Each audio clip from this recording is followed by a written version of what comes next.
Ok. So, past continuous. En afirmativa. Primer de tot, per què serveix el past continuous? Vale. Aquest temps ja comença a ser una mica més tricky. Vale? És una acció del passat continuada. Què vol dir? Doncs que va durar durant un temps en el passat. Vale? Per exemple, normalment està entre una hora i una altra del passat, de 5 de la tarda a 7 de la tarda del vespre d'ahir. Vale? Per exemple, doncs ahir vaig estar jugant a futbol des de les 5 de la tarda fins a les 7 de la tarda perquè tenia entreno. O vaig estar tocant la guitarra o estudiant, però veieu que són algo que és durant un temps però ha quedat en el passat. Vale? I no té cap tipus de repercussió en el present. Queda en el passat. És passat. Vale? So, com seria? Com sempre, subject més. Quin és l'auxiliar? Quin serà l'auxiliar del past continuous? El mateix auxiliar que el del present continuous, que era el verb to be, vale? Però en passat, no? Llavors, quin és el passat del verb to be, del verb ser o estar, segona columna de verbs irregulars? Doncs el was o el were, vale? Quin anirà amb el was? Doncs amb el was aniran el I, el he, el she i l'it. Aquests aniran amb el was. Vale? I la resta, we, you i they aniran amb el were. Vale? Per tant, primer subject, després was o were, depenent del subjecte, vale? I després el verb en continuous, que és amb ing, vale? Amb gerundi o participi de present. Vale? ing. Ok? Més complements.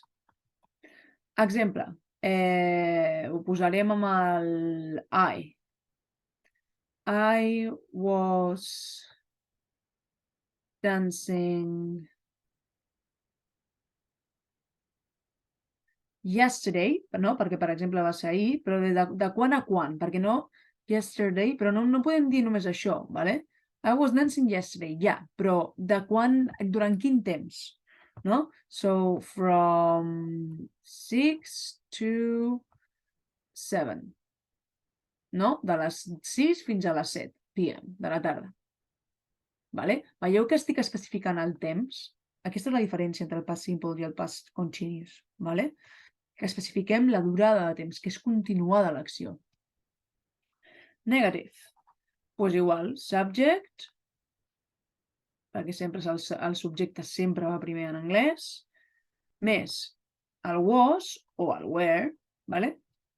I ara el que hem de fer és afegir-li el not, que el was i el were més el not junt pot fer wasn't o weren't. Vale? Però que és el mateix que was not o were not, Vale.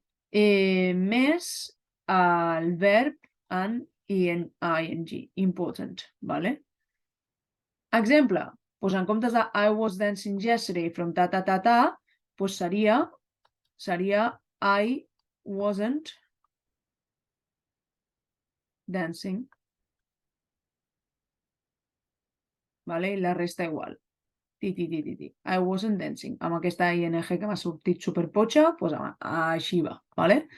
I wasn't dancing. Si fos you, seria you weren't dancing, vale? S'utilitzaria el were.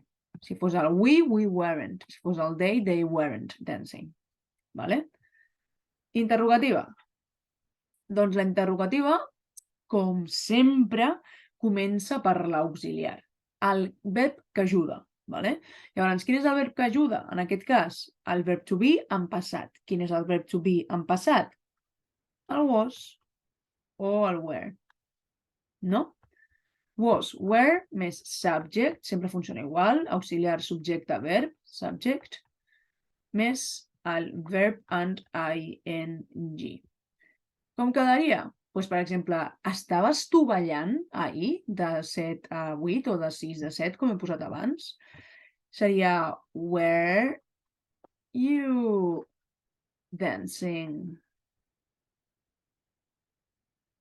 yesterday from 6 to 7 p.m. Were you dancing? Vale? Ja està. A veure, aquest d'identificar senzillament és saber que era un temps específic del passat, que era continuat. I was dancing, I was fishing, I was cooking dinner, David was studying, they were working, and that's it.